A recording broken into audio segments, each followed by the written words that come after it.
বাংলা সাহিত্যের রোমাঞ্চকর কিছু গল্প দিয়ে সাজানো বং এভরিথিংয়ের আজকের প্রতিবেদন তারাদাস বন্দ্যোপাধ্যায় রচিত সপ্তর্ষি আর হারানো বিকেল। বহরমপুর পেরিয়ে কান্দির পথে পড়তেই রাস্তার দুধারে বাড়ি ঘর আর গাছপালার চেহারা বদলে যেতে লাগলো। মাটির রঙও এখানে সামান্য লাল। সপ্তর্ষির বাবা বুঝিয়ে দিলেন মাটির সঙ্গে লোহা মেশানো রয়েছে বলে ওরকম রং। এখান থেকেই নাকি রাঢ় বঙ্গের শুরু। রাঢ় বঙ্গ বলতে ঠিক কী বোঝায় সপ্তর্ষি জানে না, তবে সময় মতো বাবাই নিশ্চয় বলে দেবেন। বাবা বেশ ভালো লোক, বাবার সঙ্গে বেড়াতে তার মজা লাগে। দুপাশে ধুধু মাঠ, মাঝখান দিয়ে কালো পিচের রাস্তা চলেছে সোজা। মাঠের মধ্যে দাঁড়িয়ে অজস্র তাল গাছ, কোথাও আবার খোলা প্রান্তরের ভেতর তাল গাছগুলো জড়াজড়ি করে এক জায়গায় ভিড় করে রয়েছে। এখানকার তাল গাছ দেখতে একটু যেন অন্য রকমের। গুঁড়িটা বেশ মোটা, আর মাটির একেবারে কাছ থেকেই প্রথমে কিছুটা বেঁকে তারপর সোজা উঠেছে। মাঝে মাঝে চোখে পড়ছে দু একটা বিরাট শিমুল গাছ, পাতা নেই, ডালগুলো লাল ফুলে ভর্তি। বাবা হঠাৎ বললেন, বিকাশ, গাড়িটা একটু থামাও তো। এই বাঁদিকে, পথের বাঁদিকে কয়েকটা বড় গাছের ছায়ায় কিছু লোক বিশাল দুটি উনুন জ্বালিয়ে কি যেন করছে। সেখানে গাড়ি থামাতেই তারা অবাক হয়ে তাকালো। সপ্তর্ষিও অবাক, এত বড় উনুন আগে সে কখনো দেখেনি। উনুনের ওপর লোহার চাদর চড়ে তৈরি বড় কড়াই চাপানো, সে কড়াইতে কি যেন জাল দেওয়া হচ্ছে। অত উঁচুতে নাগাল পাবার অসুবিধা বলে জাল দেবার জন্য ব্যস্ত লোক দুজন দুটো প্যাকিং বাক্সের ওপর দাঁড়িয়ে কাঠের হাতা নাড়ছে। চারিদিকে বাতাসের একটা খুব চেনা চেনা মিষ্টি গন্ধ। বাবা জিজ্ঞেস করলেন, ওরা কি করছে বলতে পারিস? সপ্তর্ষি মাথা নাড়ল। বাবা বললেন, আমারই অন্যায়। কলকাতায় চাকরি নিয়ে তোকে একেবারে শহুরে ছেলে বানিয়ে ফেললাম, কিন্তু এই হচ্ছে আসল দেশ, বুঝেছিস? শহরে আর কটা মানুষ থাকে বলতো? ওরা গুড় জাল দিচ্ছে, বুঝেছিস? আখের রস জাল দিয়ে গুড় তৈরি হয়। আয়, তোকে আখের রস খাওয়াই। গুড়ওয়ালারা ভারী ভালো। নূতন মাটির ভাঁড়ে করে তিনজনকে পেট ভরে রস খাওয়ালো। সপ্তর্ষির বাবা পয়সা দিতে গেলে কাঁচা পাকা চুলওয়ালা লোকটা মাথা চুলকে বলল, আগে আপনারা অতিথি, দুবার রস খেয়েছেন, ওর দাম দিতে হবে না। সপ্তর্ষির বাবা বললে, না না, সে কি কথা, সে হয় নাকি? সে কিছুতেই পয়সা নিতে রাজি হলো না। বলল, আমাদের এমনিই কত রস নষ্ট হয়, মাটিতে পড়ে যায়। আজ খোকাবাবু খেয়েছে, তার আবার দাম নেব? সপ্তর্ষির বাবা তাদের নমস্কার করে গাড়িতে এসে বসল। কান্দি শহরে না ঢুকে তারা বাস স্ট্যান্ডের সামনে দিয়ে বাইপাস ধরে পাস্তুপির রাস্তায় এসে পড়ল। এবার রাস্তা আরও সরু আর খারাপ, কিন্তু পথে যে জায়গাগুলো পড়েছিল তার নামগুলো কিন্তু খুব সুন্দর। পুরন্দরপুর, গোকর্ণ, আর 10-12 কিলোমিটার গেলেই পাস্তুপি। পথে বেরুলে কত মজার ঘটনা দেখা যায়। যেমন গোকর্ণ ছাড়িয়ে কিছু দূরে এসে হঠাৎ গাড়িটা থামাতে হলো। রাস্তার ঠিক মাঝখানে দাঁড়িয়ে একটা ছোট্ট ছাগলছানা তার মায়ের দুধ খাচ্ছে। সরু রাস্তা, পাশেই জমি, ধান ক্ষেত, এড়িয়ে যাওয়া যাবে না। তাই 2-3 বার হর্ন দেওয়ার পর তার বাবা বললেন, থাক, ওদের বিরক্ত করিস না, বাচ্চাটাকে পেট ভরে দুধ খেতে দে। কিন্তু একটু বাদেই উল্টো দিক থেকে আসা বড় একটা লরির এয়ার হর্নের বিকট আওয়াজে ভয় পেয়ে তারা দুজনেই ধান খেতে নেমে গেল। পাস্তুপি ঠিক শহরও নয়, গ্রামও নয়, বসতির ভেতরে পথগুলো ভাঙাচোরা, পথে ধুলো। বহুদিন আগে এখানে নাকি 5টি বৌদ্ধ স্তূপ ছিল, সেই কারণে নাম হয়েছে পাঁচস্তূপী। এখন অবশ্য আর স্তূপ টুপ কিছুই নেই, তবে পোড়ামাটির সুন্দর মন্দির আছে একটা। সেই পোড়ামাটির নবরত্ন মন্দিরের সামনেই রাস্তার ওপর কয়েকজন ভদ্রলোক দাঁড়িয়েছিলেন। গাড়ি দেখে তারা এগিয়ে এলেন। সপ্তর্ষির বাবাও বললেন গাড়ি থামাতে। মাঝারি ধরনের ধুতি পাঞ্জাবি পরা একজন পৌর মানুষ গাড়ির জানলা দিয়ে ভেতরে তাকিয়ে বললেন, হ্যাঁ এই তো রেবতীবাবু এসে গেছে। যাক, আপনি এসে গিয়েছেন, আর চিন্তা নেই। সপ্তর্ষির বাবা হেসে বললেন, কেন, আমি আসবো না? ভয় হচ্ছিল বুঝি?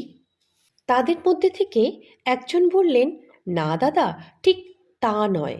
আসলে আমরা পাড়া গাঁয়ের মানুষ কি না?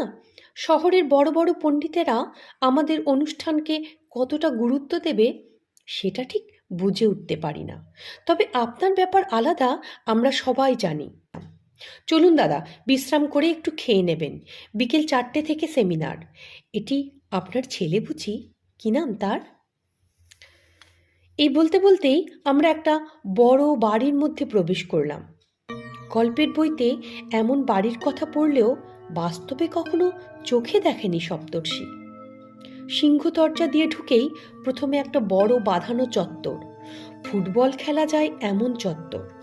চত্বর পেরিয়ে রাধা মাধবের মন্দির, তার সামনে নাট মন্দির, ভোগের ঘর, এসব পার করে বাইরের মহল। মাঝখানে উঠোনে ঘিরে 3 দিকে দোতলা বাড়ির ঘরগুলো দাঁড়িয়ে। কার্নিশে অশ্বত্থের চারা গজিয়েছে, পলেস্তার খসে পড়েছে। একতলার টানা বারান্দার উপর দিকে লোহার আকৃতির দুটো পুরনো পালকি ঝোলানো। এ দুটো মহল পার করে তবে শুরু হয়েছে ভেতরের মহল। কতবার যে ডান দিক বাঁ দিকে ফিরল সপ্তর্ষি, কত অলি গলি পার হয়ে চলল, কত সরু সরু সিঁড়ি দিয়ে উঠানো নামানো, তা মনে করে রাখা সত্যিই কঠিন। বাড়ির বর্তমান মালিক সুধীন্দ্রনারায়ণ পথ দেখিয়ে নিয়ে চলছিলেন। এবার দোতলায় একটা ঘরের সামনে থেমে তিনি বললেন, এইটিই আপনারা থাকবেন। আপনার গাড়ির চালকের জন্য নিচে ব্যবস্থা করেছি। লাগোয়া বাথরুমে জল আছে, হাত মুখ ধুয়ে নিন। দুপুরের খাবার এখানেই দেবে, কোনো অসুবিধা হবে না।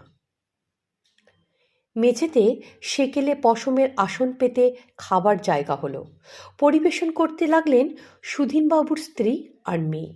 মেয়েটি ভারী মিষ্টি, নাম শ্রেয়া। খেতে খেতে সপ্তর্ষির বাবা বললেন, কি বিরাট বাড়ি আপনাদের, অনেক পুরনো না? সুধীনবাবু হেসে বললেন, হ্যাঁ, প্রায় 300 বছর। সপ্তর্ষির বাবা বললেন, বলেন কি, 300 বছর? তিনি বললেন, হ্যাঁ, তবে গত 80-90 বছরে আর মেরামত হয়নি। মেরামত করবার সঙ্গতিও নেই, সবই আস্তে আস্তে ভেঙে পড়ছে। কখানা ঘর আছে এ বাড়িতে? প্রায় 140টা। রেবতীবাবু খাওয়া থামিয়ে অবাক হয়ে তাকিয়ে বললেন, কটা?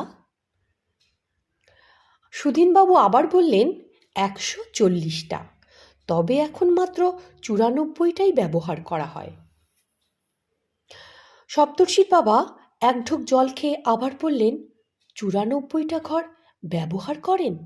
কতজন লোক আপনারা? সুধীনবাবু বললেন, 4 জন। সাথে সাথে তিনি হাসতে শুরু করলেন। বললেন, আসলে ঘরগুলো খুলে ঝাড় দিয়ে পরিষ্কার তো রাখতে হয়। ঘরের সব আলাদা আলাদা নাম আছে জানেন তো। কাল সকালে আপনাকে রাধা মাধবের বিগ্রহ দেখাবো, এখনও পুজো হয়। পূজারী আছেন, বংশানুক্রমিক তারাই পুজো করেন।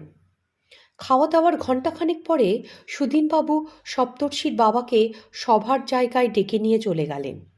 সপ্তর্ষির ব্যাগে 2-3খানা বই সবসময় থাকে। কোথাও বেড়াতে গেলে সে পছন্দের বইগুলো সঙ্গে নেয়। একখানা বই নিয়ে সে বিছানায় আধশোয়া হয়ে পড়বার চেষ্টা করতে লাগলো, কিন্তু মন কিছুতেই বসছে না। পড়ন্ত বেলায় রোদ্দুর খড়খড়িওয়ালা জানলা দিয়ে তার বিছানায় এসে পড়েছে। রোদ্দুরের রংটা কেমন যেন মন খারাপ করে দেয়। কবেকার সব ফেলে আসা দিনের কথা মনে পড়ে, অনেক অনেক আগেকার। হঠাৎ দরজা দিয়ে ভেতরে মুখ বাড়িয়ে শ্রেয়া জিজ্ঞেস করলো, কি করছো? সপ্তর্ষি বলল, এসো ভেতরে এসো, বাইরে কেন? মেয়েটি ঘরে ঢুকে খাটের এক কোণে বসল, বলল, কেমন লাগছে আমাদের বাড়ি? সে বলল, খুব ভালো লাগছে। এত বড় বাড়ি আমি আগে কখনো দেখিনি, জানো তো।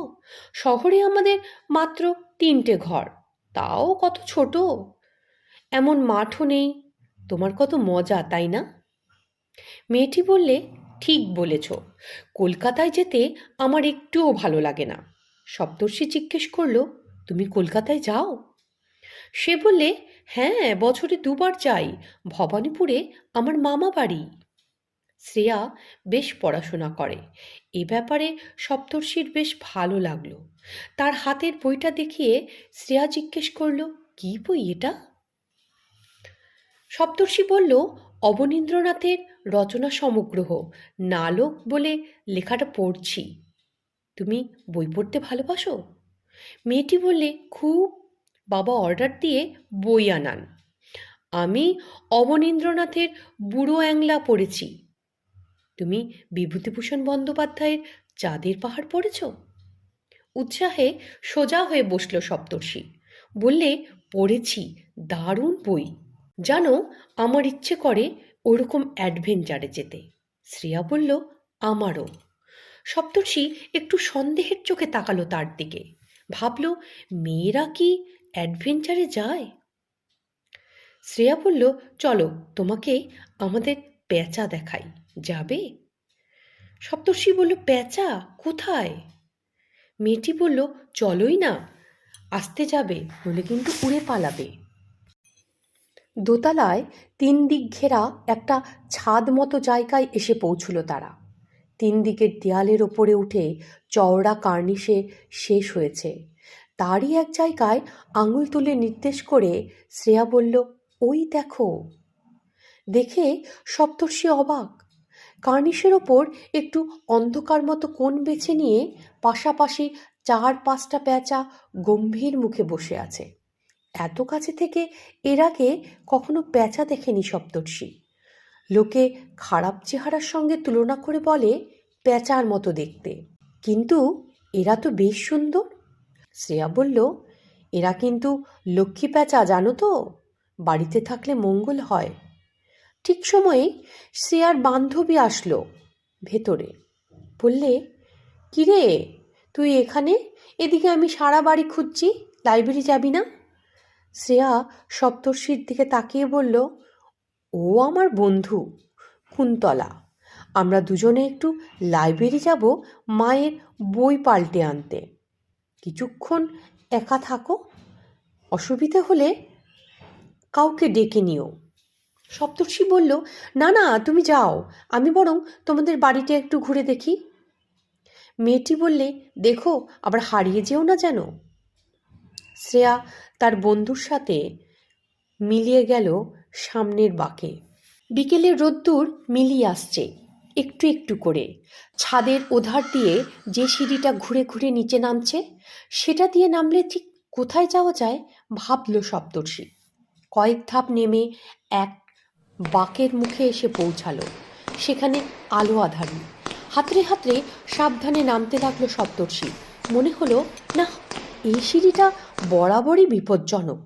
সেবার তো সে পা ফসকে পড়েই যাচ্ছিল, নেহাত বৃন্দাবন এসে ধরল তাই রক্ষে। অন্ধকারেই সিঁড়ির মাঝামাঝি দেওয়াল ধরে কাঠ হয়ে দাঁড়িয়ে পড়ল সপ্তর্ষি। কবে সে এ বাড়িতে পা ফসকে পড়ে যাচ্ছিল, আর বৃন্দাবনই বা কে? এসব কথা সে কি ভাবছে? তার হঠাৎ মনে হলো, স্কুলের শিক্ষক তাকে বলে, সপ্তর্ষি তুমি বড় কল্পনাপ্রবণ। তাই হয়তো সে এই ঘটনাগুলো কল্পনা করেছে। আস্তে আস্তে আবার সে নামতে শুরু করলো। একতলার লম্বা একটা বারান্দায় সিঁড়ি শেষ হলো। মেঝেতে পুরু ধুলো। দেখেই মনে হয় এদিকে সচরাচর লোকজন আসে না। একটু এগিয়ে সরু একটা গলি। কিছু না ভেবেই সপ্তর্ষি ডান দিকে বাঁক নিল, কেন তা সে নিজেও জানে না। গলির পরেই নাট মন্দির। ধাপে ধাপে সিঁড়ি উঠে বিশাল কাঠের দরজায় শেষ হয়েছে। দরজায় সিন্দুর আর চন্দনের দাগ। ওহ, এটাই তাহলে রাধা মাধবের মন্দির। হ্যাঁ হ্যাঁ, এই জায়গায় তো রোজ পরিষ্কার হয়, কোনো ধুলো ময়লা নেই। নাট মন্দিরের ছাদে এক জায়গায় ভেঙে পড়েছে, সেখান দিয়ে আসা পড়ন্ত ম্লান আলোয় রহস্যময় দেখাচ্ছে চারিদিক। হঠাৎ কে যেন ডাকলো, ছোট কর্তা যে। চমকে ফিরে চাইল সপ্তর্ষি। একজন খুব বুড়ো মানুষ এসে দাঁড়িয়েছে নাট মন্দিরের ওপাশের বারান্দায়। খাটো ধুতি পরা, খালি গা, টকটকে রং, বুক পর্যন্ত সাদা দাড়ি আর লম্বা সাদা চুলে মানুষটাকে মানিয়েছে বেশ। মানুষটি আবার বললে, খবর কি ছোট কর্তা, দেখতে এলেন বুঝি আমরা কেমন আছি? সপ্তর্ষির ভয় হঠাৎ কেটে গেল। সে বলল, আপনি কে? লোকটি বললে, আমি রামগতি। অনেক দিন তো হলো, আপনি বুঝি সব ভুলে গেছেন। বলেই সে হে হে করে হাসতে লাগলো। তবে লোকটিকে তার বেশ পছন্দ। সে পায়ে পায়ে নাটমন্দির পার হয়ে রামগতির সামনে গিয়ে দাঁড়ালো। রামগতি সস্নেহের দৃষ্টিতে তার দিকে তাকিয়ে বলল, ও নবকলেবর, তা ভালো ভালো। রামগতির পায়ে সেকেলের বাউলওয়ালার খড়ম, গলায় সাদা ধবধবে পৈতা। সপ্তর্ষি বুঝল এই পুরোহিত মশাই, যার কথা শ্রিয়ার বাবা বলছিলেন। সে জিজ্ঞাসা করল, আপনি বুঝি এখানে থাকেন? একগাল হেসে রামগতি বললে, আর কোথায় যাব ছোট কর্তা, সবাই তো চলে গেল, আমি কেবল একা পড়ে রইলাম। আর কোথাও যেতে ইচ্ছে করে না গো, বড্ড মায়ায় পড়ে গেছি এই বাড়ির। সপ্তর্ষি বললে, আপনি কোন ঘরে থাকেন? বললে, ভোগের ঘরের পাশে আমার সেই পুরনো ঘরেই, আসুন। খড়মের খটাখট শব্দ তুলে রামগতি এগিয়ে চলল। মন্দির বায়ে রেখে সরু গলিটা কিছু দূর এগিয়ে যেখানে বাঁক নিয়েছে, সেইখানে একটা ভেজানো দরজার সামনে দাঁড়ালো। হাত দিয়ে ঠেলতেই দরজা গেল খুলে। ভেতরের অল্প আলোতে চোখে পড়ে দেওয়ালের ধারে খাট, মেঝেতে কুশাসন পাতা, সামনে গঙ্গা জলের পাত্র। সন্ধ্যাবেলা আহ্নিক করবেন রামগতি, তার জোগাড় করা হয়েছে। সপ্তর্ষির মনে হলো ঘরের মধ্যেকার যেন 100 কি 200 বছর আগেকার বাতাস থমকে আছে। আবহাওয়ায় প্রায় মিলিয়ে আসা মৃদু ধূপের গন্ধ। 200 বছরের ওপার থেকে কাদের যেন খুব চেনা গলার আওয়াজ সে পাচ্ছে। হঠাৎ সব কিছু ভাব কাটিয়ে উঠে সে জিজ্ঞেস করল, আচ্ছা, বাড়িটার এদিকটায় তো কেউ থাকে না, আপনার ভয় লাগে না? রামগতি হেসে বললে, না, ভয় করবে কেন, এ আমার চেনা জায়গা, ছোটবেলা থেকে এখানে বড় হয়েছি। তাছাড়া রাধা মাধব যেখানে রয়েছেন সেখানে আর ভয় কি? সপ্তর্ষি জিজ্ঞেস করল, কি করেন আপনি সারাদিন? রামগতি বলে, কেন, পাহারা দিই সারাদিন রাত্রির। অবাক হয়ে সপ্তর্ষি বলল, সে কি, কি পাহারা দেন? রামগতি গম্ভীর হয়ে বলল, সব কিছু।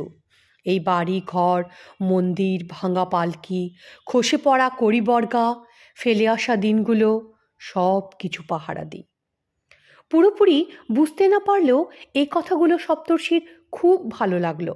রামগতি আবার বললেন, আর সেই জিনিসটা, সেটাও আমি পাহারা দিই। এই কথাটা রামগতি বললেন প্রায় ফিসফিস করে, তার গলার স্বরে রহস্যের ছোঁয়া। কিসের কথা বলছে রামগতি? সপ্তর্ষি জিজ্ঞেস করল, কোন জিনিসটা? রামগতি হঠাৎ হেসে বললে, না, ছোট কর্তা দেখছি সব ভুলে গেছে। আরে, আপনি তো লুকিয়ে রাখবার জন্য দিয়েছিলেন। মেজকর্তার মতিগতি তখন ভালো ছিল না, তার হাতে পড়লে কি হয় ঠিক নেই, তাই তো আপনি আমাকে দিলেন। সপ্তর্ষি অবাক হয়ে তাকিয়ে আছে দেখে রামগতি বললে, মনে পড়ছে না তাই তো, আচ্ছা আসুন। খড়মের শব্দ তুলে আবার অন্ধকার গলি পার হয়ে চলল রামগতি। নাট মন্দিরের পেছনে ভোগের ঘরের ঠিক পাশ দিয়ে কয়েক ধাপ সিঁড়ি নেমে গিয়েছে, যেন মাটির তলায়। বৃদ্ধ পুরোহিত সেই সিঁড়ি দিয়ে নেমে চললেন। একটু ইতস্তত করে সপ্তর্ষিও তাকে অনুসরণ করল। এখানে বোধহয় বাতাস চলাচলই করে না, কেমন একটা ভ্যাপসা গন্ধ। সিঁড়ি যেখানে শেষ হয়েছে সেখানে একটা ছোট্ট চৌকো ঘর। কিছুই নেই সেই ঘরে, কেবল কোণের দিকে ইট দিয়ে গাঁথা বেশ বড় একটা চৌবাচ্চা। রামগতি চৌবাচ্চার কাছে গিয়ে দাঁড়িয়ে বললে, এই যে এটার নিচেই আমি আর আপনি রাত্রিবেলায় লুকিয়ে ফেলেছিলাম মূর্তিটা, জগদ্ধাত্রী মূর্তি, মনে নেই? ওপরে আবার ইট পেতে মশলা দিয়ে গেঁথে ফেলেছিলাম, মনে পড়ছে এবার? কাপা গলায় সপ্তর্ষি বলল, কিসের চৌবাচ্চা এটা? রামগতি বলে, গঙ্গা জলের। নিত্য পূজার গঙ্গা জল বহরমপুর থেকে পেতলের বড় বড় 15-20টা জালায় ভর্তি করে গরুর গাড়িতে বোঝাই করে নিয়ে আসা হতো বছরে একবার, অক্ষয় তৃতীয়ার দিন। চৌবাচ্চার পুরনো জল বের করে পরিষ্কার করে আবার নূতন জল ভর্তি করা হতো। ওই অক্ষয় তৃতীয়ার রাতেই তো আমরা মূর্তিটা লুকিয়েছিলাম, মনে নেই আপনার? কথাগুলো শুনে সপ্তর্ষি কেমন যেন ভ্যাবাচাকা খেয়ে থমকে গেল। রামগতি বলল, চলুন ছোট কর্তা, ওপরে যাই। জায়গাটা আপনাকে দেখিয়ে ভালোই করলাম, আপনি তো দেখছি সবই ভুলে গিয়েছিলেন। সিঁড়ি দিয়ে ওপরে উঠে অন্ধকার গলির বাঁকে দাঁড়িয়ে রামগতি বললে, আসি তাহলে? সপ্তর্ষি বলল, আবার যদি কখনো আসি আপনার সঙ্গে আমি দেখা করব। বিষণ্ণভাবে মাথা নাড়িয়ে রামগতি বললেন, সে কথা বলা যায় না, সে বলা মুশকিল। তার খড়মের আওয়াজ মিলিয়ে গেল বাঁকের ওধারে। একা একা ফিরে চলল সপ্তর্ষি। তার চারিদিকে নামছে মন খারাপ করে দেওয়া সন্ধ্যা। সে রাত্রিরে যতবার তার ঘুম ভাঙল, সে শুনতে পেল লক্ষ্মী প্যাঁচার ডাক। সকালে উঠে হাত মুখ ধুয়ে গরম গরম আটার লুচি আর আলু চচ্চড়ি দিয়ে দারুণ ব্রেকফাস্ট হলো। সুধীনবাবু বললেন, চলুন আপনাদের আমি মন্দির দেখিয়ে নিয়ে আসি। আবার সেই নাট মন্দির, ভোগের ঘর, চক মিলানো দালান।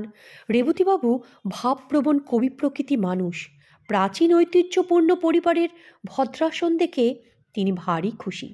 বললেন, সত্যি এসব দেখলে মন খারাপ হয়ে যায়। শিক্ষিত আর ধনী দেশ হলে জাতীয় সম্পত্তি হিসেবে এবারই সংরক্ষণ করা হতো। কই, আপনার মন্দির তো বন্ধ। সুধীনবাবু বললেন, আরে তাই তো, পুরোহিত মনে হয় আজ দেরি করেছে। তার কথা শেষ হওয়ার আগেই একজন 30-35 বছর বয়সের ধুতি পরা চাদর গায়ে একজন লোক নাথ মন্দির প্রাঙ্গণে ঢুকে বলল, এই যে সুধীনবাবু, আজ একটু দেরি হয়ে গেল। সুধীনবাবু বললেন, নাও নাও, তাড়াতাড়ি মন্দির খোলো, এরা বিগ্রহ দেখবে। তারপর সপ্তর্ষির বাবার দিকে ফিরে বললেন, এই হচ্ছে দুর্গাগতি, বর্তমান পূজারী। দুর্গাগতি মন্দিরের তালা খুলছে। সপ্তর্ষি অবাক হয়ে তাকিয়ে আছে সেই দিকে। ভাবছে, বর্তমান পূজারী? তাহলে গতকাল বিকেলে যার সঙ্গে পরিচয় হলো সেই রামগতিকে? রামগতি আর দুর্গাগতি নাম দুটো কেমন যেন মেলানো মেলানো, বাপ বেটা নয় তো?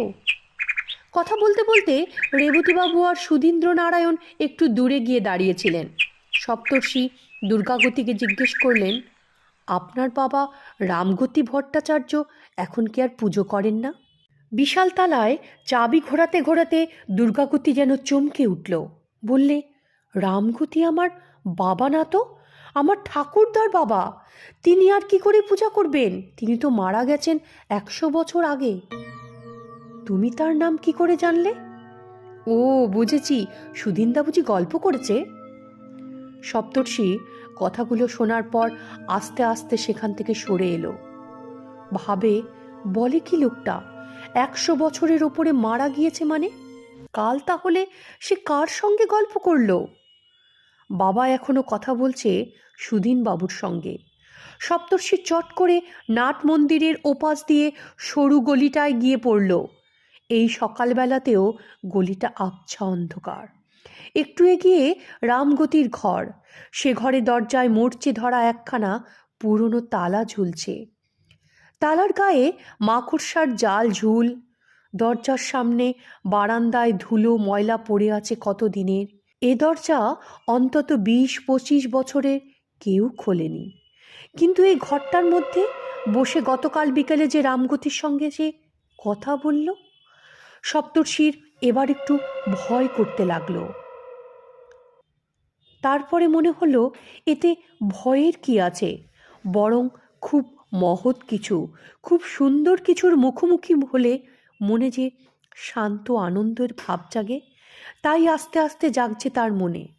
মন্দিরের সামনে ফিরে আসতে আসতে সপ্তর্ষি শুনতে পেল সুধীন কাকা এখনো তার বাবাকে পুরনো দিনের গল্প শোনাচ্ছেন। তিনি বলছেন সেকালের মানুষগুলো সব দিক দিয়ে বড় হতো, কি চেহারায় কি মনে। আমার প্রপিতামহের আমলে আমাদের এক কর্মচারী ছিল, তার নাম বৃন্দাবন। শুনেছি সে নাকি একবার আমাদের বাড়ি ডাকাত পড়লে কেবল লাঠি ঘুরিয়ে 50 জন ডাকাতকে গ্রামের বাইরে তাড়িয়ে এসেছিল। এর জন্য কিছু পুরস্কার দিতে চাওয়া হয়েছিল, কিন্তু সে নেয়নি। বলেছিল আজন্ম এ বাড়িতে আছি, মরবও এখানে, ও নিয়ে করব কি, রাখবো কোথায়। বৃন্দাবন এই নামটাই সিঁড়ি দিয়ে নামবার সময় কাল তার মনে এসেছিল। চারিদিকে তাকালো সপ্তর্ষি। এই বিরাট বাড়িটার সঙ্গে একদিন তার খুব ঘনিষ্ঠ সম্পর্ক ছিল। এর ঘরে ঘরে বাস করত তার প্রিয়জনেরা। ভাগ্য আজ তাকে এখানে এনে তার চোখের সামনের আবরণ সরিয়ে দিয়েছে। গল্পের বইতে এমন ঘটনা পড়েছে সপ্তর্ষি, বাস্তবেও তাহলে এসব হয়? সুধীন কাকাদের অবস্থা এখন পড়ে গিয়েছে। এ সময় যদি বেশ কিছু টাকা হাতে পান, তাহলে বাড়িটা মেরামত করতে পারেন। শ্রেয়ার খুব ভালো বিয়ে দিতে পারেন। আরও কত কি ভালো কাজে লাগাতে পারেন। চৌবাচ্চার নিচে গাঁথা রয়েছে মূর্তিটা। রামগতি বলেছিলেন ধাতুর তৈরি। কি ধাতু? সোনা না রূপা না আরও দামি কিছু? জিনিসটা ন্যায্য তো সুধীন কাকুর প্রাপ্য। আর কতদিন ওটা পড়ে থাকবে ওখানে? মূর্তিটার সন্ধান সে বলে দিলে খুব হইচই হবে, সবাই তাকে প্রশ্ন করবে, বিরক্ত করবে।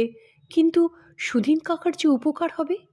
অবশ্য সুধীন কাকাকে বলে দেওয়া যায় তিনি যেন সপ্তর্ষির নাম কাউকে না বলেন। বিগ্রহ দেখবার জন্য তার বাবা তাকে ডাকছেন।